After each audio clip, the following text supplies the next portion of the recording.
常致富，投資演義，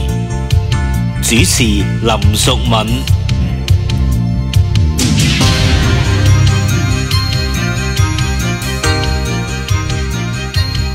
好啦，翻到嚟投資演義下半場，我們今日咧喺電話旁邊咧已經接通咗有利嘉閣地產研究部主管陳海潮 Derek 喺度嘅。 Derek 你好。Christine 你好。係啊 Derek， 咁啊睇睇咧就近期嗰個嘅即係樓市方面嗰個走勢啦吓。嗱而家咧即係見到啲供樓嘅利率咧就都調低咗，都算叫幾多啊？會唔會咧即係都吸引翻啲投資者咧重新翻去樓市？即係而家正所謂會唔會真係叫做供底個租咧？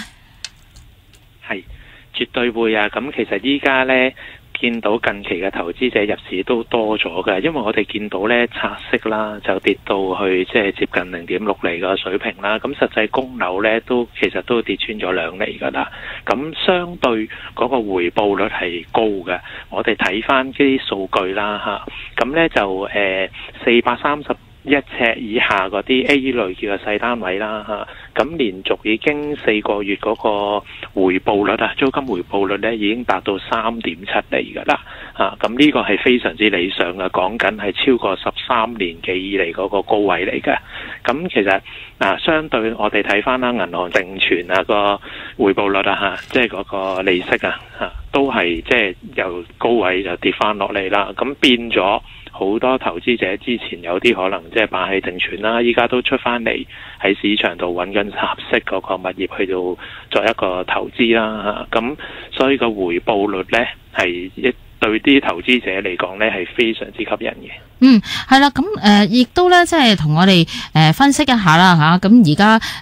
即係講真啦。Derek 你覺得係咪真係叫做供底個租咧吓？即係我哋有啲咩情況之下，即係先會加大嗰個推動力去買樓咧？咁呢個絕對係啦。咁嗱，依家嗰個見到嗰個供樓負擔個壓力係明顯低咗啦。咁個利息係跌咗啦，同埋個前景咧，即係都預期咧美國下半年仲有機會會再減息嘅。咁我哋相對比起睇翻個樓價啦，樓價由3年之前嘅歷史高位累積呢3年落嚟呢已經跌咗差唔多接近30%啊！咁睇翻租金啦，租金嚟講呢，咁其實即係過去呢兩三年啦，其實枕住都係上升嘅咁包括即係其實幾個因素啦專才高才呢幾年即係持續不斷嚟到香港啦咁對於個住屋需求咧係非常之熾熱嘅咁佢哋一般嚟到咧通常都係選擇開始租樓先嘅，唔會一嚟到就買樓嘅咁再加上啦，其實即係政府之前有個政策啦，如果大家冇唔記得的話，就係放寬咗海外留學生嚟香港讀書嗰個比例啊。咁呢度亦都無形中令到嗰個留學生嘅住屋需求亦都加大嘅。咁最新我哋見到啦，即係美國嗰方面啊，就可能限制啲留學生啊，中國香港嗰方面啊，咁亦都吸引咗多啲學生可能轉回流翻嚟香港呢邊翻學嘅咁所以對嗰個持續嘅租務需求啊，我哋睇個租金仍然都係上升嘅。咁樓價跌，租金升咁供款即係供樓嗰個負擔又細咗，咁自然嗰個即係回報率係高咗啦咁普遍你話就算唔係投資者，你普通市民入市置業都一定係呢個供底個租嘅。係啦，嗱，亦都咧，即係睇翻啦。如果以咁嘅情況嘅話，咁即係話，有一啲剛性需求已經喺度噶啦。咁變相啦，另外亦都咧係，即係既然係供底個租嘅話咧，咁變相亦都推動咗嗰個，即係大家入市意欲佢強咗嘅時候咧，即係亦都係需求大咗啦。咁我會預計下半年咧嗰個嘅，即係樓市嘅去向咧，會係更加好啲咧。我相信絕對會啦咁其實即係今年以嚟啦，隨住嗰個即係包括100蚊印花稅同埋即係比較近期少少的話咧，就係嗰個關稅戰有緩和拆息又跌咗咁其實見到嗰個交投量咧，亦都係即係有個比較明顯嗰個升幅㗎啦咁一手二手都係啦，我哋二手做嘅50指標屋苑嗰個統計啦近呢2-3個禮拜都係升翻到去超過100宗嗰個水平啊，按週嚟計啊，56元嚇，咁呢個其實都係一個幾理想嗰個水平啦。咁下半年我相信情況會更加好啦嚇，咁就因為即係都個經濟見到都即係表現都係唔太差啦嚇，咁再加上下半年美國仲有機會再減息的話啊，咁我相信嗰個即係上半年積聚嗰啲購買力咧，會陸陸續續繼續流翻入嚟啦。咁包括有啲上車客啊、剛性需求啊、換樓客，亦都會開始出動嘅。咁所以令到下半年，我相信個無論交投量啊或者樓價咧，都會止跌回升嘅。咁租務市場方面又會係點咧？嗱，既然係即係供底個租嘅話，咁嗰個嘅租務市場會唔會係即係都會大家都係零和遊戲嚟嘅？講真。嗱，租務市場咧，咁如果你話供底個租咧，可能對嗰個租務個熾熱程度咧有少少嗰個叫做放緩咗落嚟啦。不過我睇咧又未必話會太即係放緩得太犀利嘅，因為咧我哋講緊正話都講過啦嚇，即係好多嗰啲高才專才同埋海外留學生客，咁佢哋就唔會買嘅嚇，即係一初到貴境啊嗰啲，一定係會有租務嗰個入市嘅形式為主嘅，咁所以咧變相下半年嘅租務市場咧，亦都係有一定嗰個支持喺度嘅啊。咁你雖然租金高，但係有啲即係一定要租嘅，佢始終都係要租嘅。咁我哋見到即係暑假旺季都未正式來臨啦嚇，嚟緊好快6月7月開始就會踏入㗎啦。咁所以我相信嗰個租金咧仍然都會有個支持喺度㗎。今年你就算話下半年咧個租金仍然都會保持升勢啦嚇。咁或者我哋先睇上半年啦，上半年嘅租金咁即係5月份、6月份，我覺得會分別再升0.5% 同埋1% 嘅咁就即係你話帶動到第二季嗰個租金呢，即係我估計會升1.82% 啦。咁整個上半年嘅租金呢，可以升2% 㗎。咁如果計埋下半年，即係都有即係3-4% 嗰個升幅的話呢，咁全年租金呢，都有起碼有6% 嘅升幅咯。日常致富。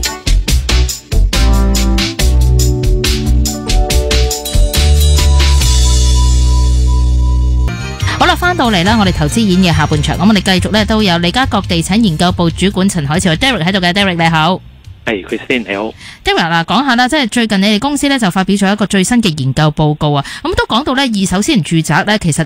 嗰個嘅情況係點啊？可唔可以即係就住呢份報告都同我哋講下呢個最新嘅即係趨勢係點樣咧？係啊，咁我哋即係啱啱發表咗一份就係二手私人住宅轉手獲利比率嗰個研究報告啦。咁其實睇翻呢，即係近月呢個整體樓市呢都係以一手作為主導啦嚇。但係呢啲新盤啊，即係以一個低價去開售，就窒礙咗二手市場嗰個轉手獲利比率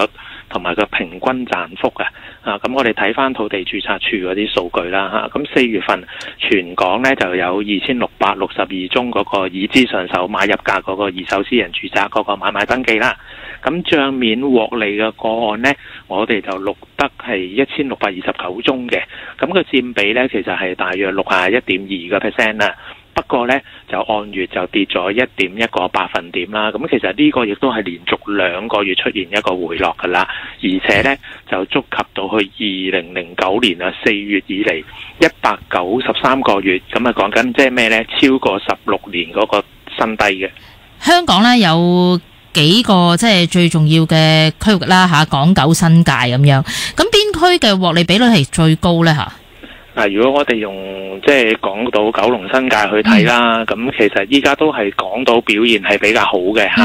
佢嗰個獲利比率呢就係64.8% 啦，咁啊比起個整體市場嘅61.2% 呢係高啲嘅嚇。咁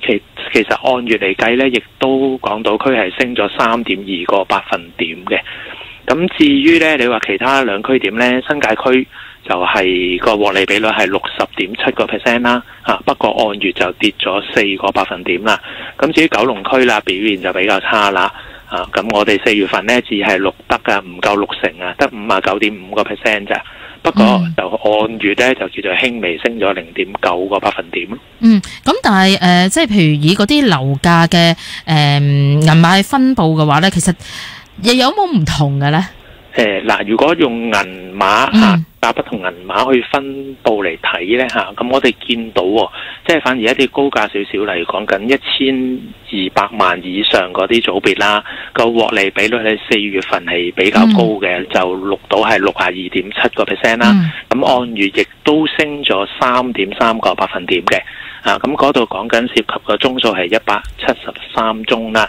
咁另外咧，即係一啲比較細價啲嘅中細價樓啦，講緊401萬到600萬嗰啲組別咧，咁4月份咧都獲利比率咧都其實差唔多嘅，叫做輕微低少少啦，62.6幾啦咁但係都按月都係升咗0.4個百分點啊。咁呢兩個銀碼層叫做即係比大市表現係略為優勝咁咯。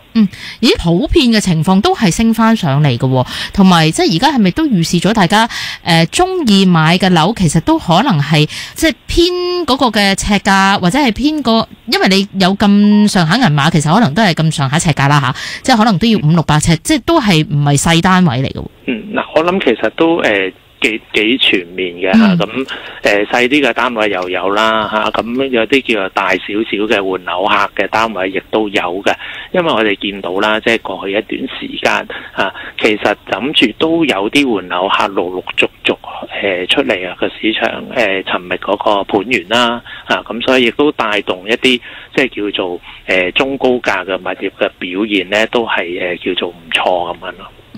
係啦，嗱，亦都咧，即係睇啦咁見到呢一排咧個市面上面咧即係個走勢好似好翻啲啦，無論係嗰個成交啦，抑或係嗰個樓價啦，又或者係你哋頭先提到呢一個嘅獲利比率都好啦咁但係而家咧面對大量嘅新盤咧，都好似咧即係其實幾貼個市價嘅咁亦都咧就諗住用個新盤嚟搶市場嘅話，其實我都想睇下咧二手市場方面你哋嘅睇法係點？咁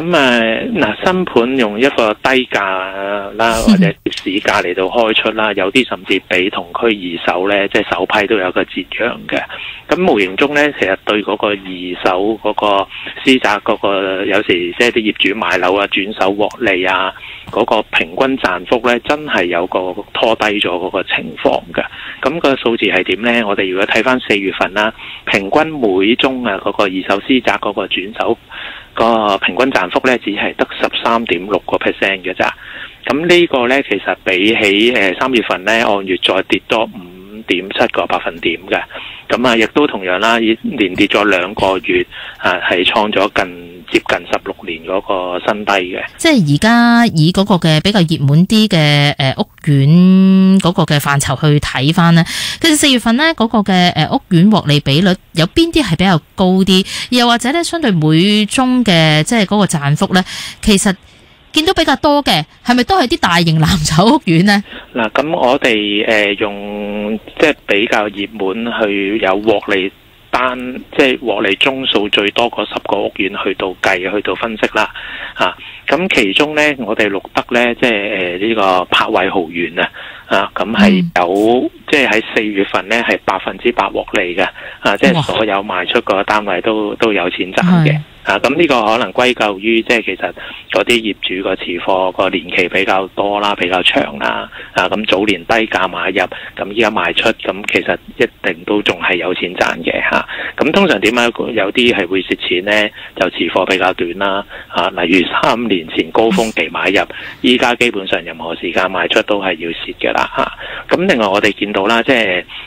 統計上嚟睇啦，海逸豪園同埋新都城嗰啲個獲利比率都唔錯嘅，都分別有80%以上嘅。咁如果你話喺呢個即係10個最熱門嘅屋苑嚟到睇啦，平均賺幅最少咧都有1成，至到最多係賺超過1倍嘅。咁頭先講過啦，柏偉豪園